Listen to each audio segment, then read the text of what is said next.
The video, the same every time.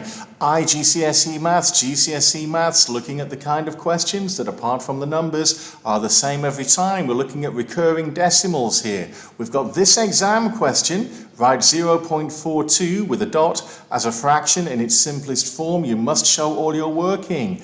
Could be also on a non-calculator paper, this. So let's try to do it non-calculator.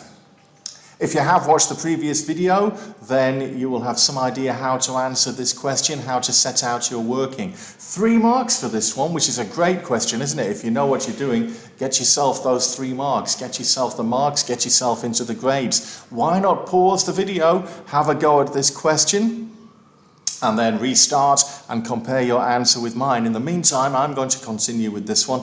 The first thing that I'm going to do is write my decimal number with more digits in it, basically. So I'm going to give it a name. I'm going to call it X. And 0.42, the dot is over the 2. So that means that the 2 is the part of the decimal that repeats. The 4 does not repeat. Only the 2 is repeating. So it's 0.4 and then all the 2's like that.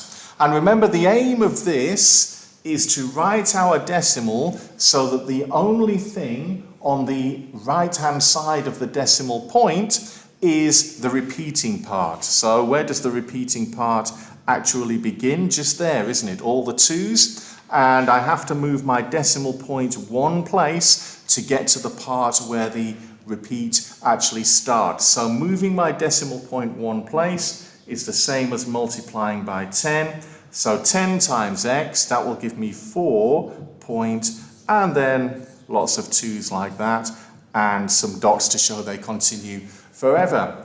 Now I need to write another version of this where I have only the repeating part on the right-hand side of my decimal point. So if I go to there, on the right-hand side of that cutoff point, I only have the repeating part of the decimal, all the 2's.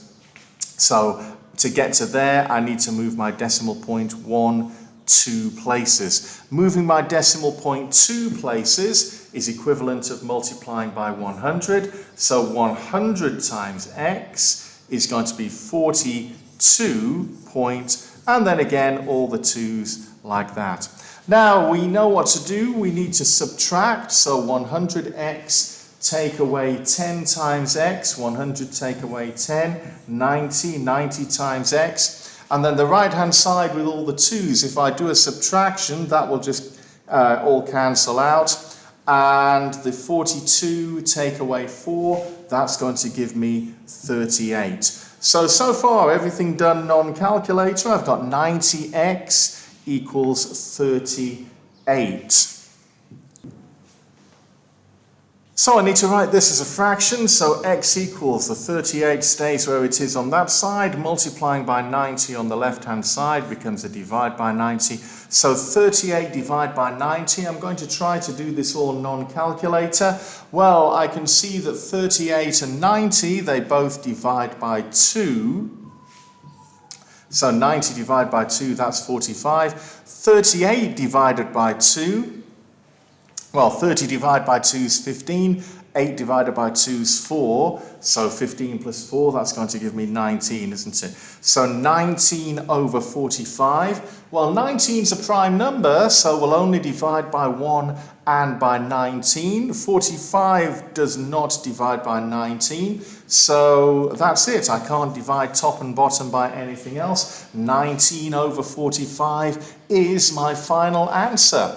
So if this is a non-calculator question on a non-calculator paper, there you are, that's how you should set it out, and it's reasonably easy to do non-calculator as long as you know your times tables. And if this is on a calculator paper, you still need to be showing all of that working out, all of the steps that I've shown you in this video, and the only advantage, I suppose, is that you can just check your answer at the end by doing 19 divided by 45, and it does give us on our calculator 0.4 and then all the 2's, which of course stop because your calculator screen is only big enough to put a certain number of digits. If the video was useful to you, then please press like and also please press subscribe. That's very useful to us. Thank you very much for watching. I will return on the next video.